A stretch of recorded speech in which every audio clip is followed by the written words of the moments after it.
More on the cave rescue in Thailand and how those children and their coach managed to stay alive for 10 days before rescuers finally found them.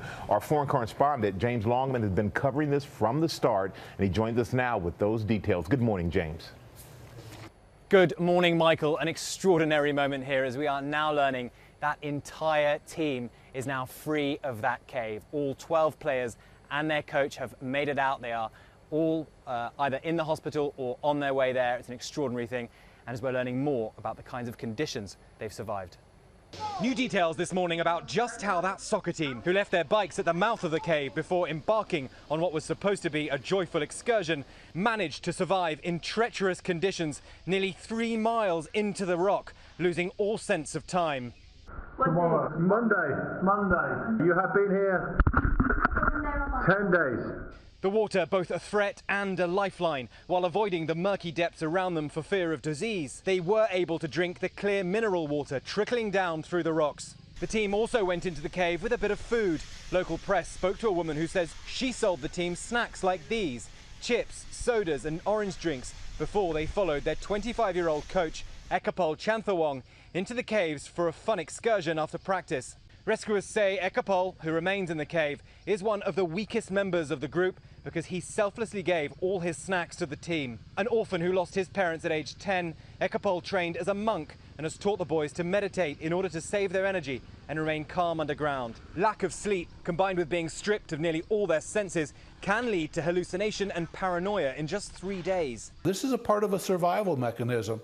It's simply something the brain is trying to do to help the person have some sense of normalcy in a very abnormal situation. Their bond as teammates, critical to their survival, relying on touching and hand-holding to reassure them in the darkness. It was an affirmation that they were still alive, they were together. In 2010, 33 Chilean miners were trapped for 69 days underground, extracted one by one to the sound of cheers.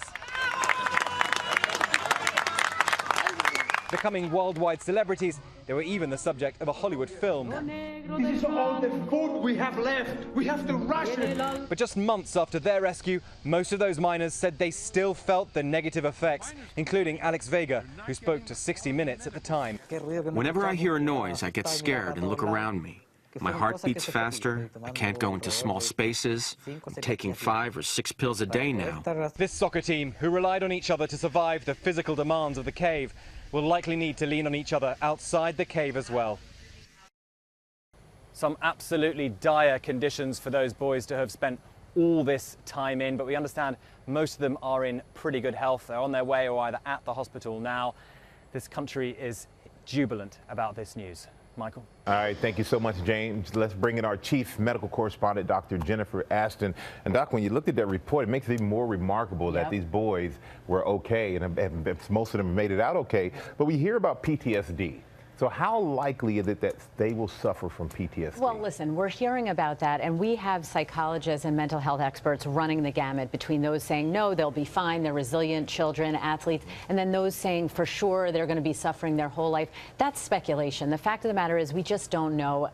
You know, I don't think anyone would be surprised if there's an element of PTSD, but it's really important to remember the developmental stage of these boys. And it's different when you talk about younger adolescents to older adolescents, but this is a time where there's a high interest in being attached to your peer group. There's a striving for independence.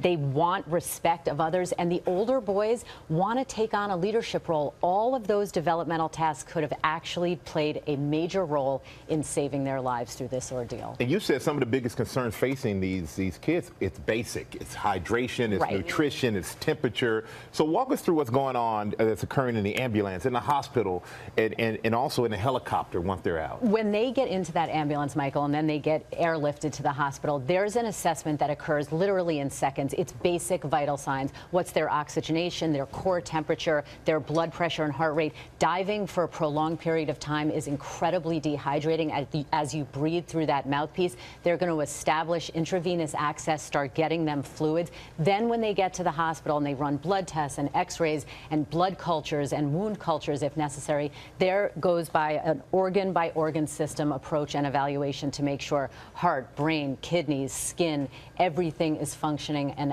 optimized. And that's where the true medical stabilization is occurring. Because we knew it, we heard so much about infection, we've heard so much they've been quarantined, they didn't get a chance to necessarily see their parents when they came out. Right. So what's going on with that? Well, listen, the infection thing, again, speculation, that's the major concern here. There can be infections, those can be treated, and that's out of an abundance of caution, both for the patient and the surrounding people, including their family. All right, Doc, thank you so much. And I gotta say, it's really amazing these boys are okay. It really is. Hi, everyone. George Stephanopoulos here. Thanks for checking out the ABC News YouTube channel. If you'd like to get more videos, show highlights, and watch live event coverage, click on the right over here to subscribe to our channel. And don't forget to download the ABC News app for breaking news alerts. Thanks for watching.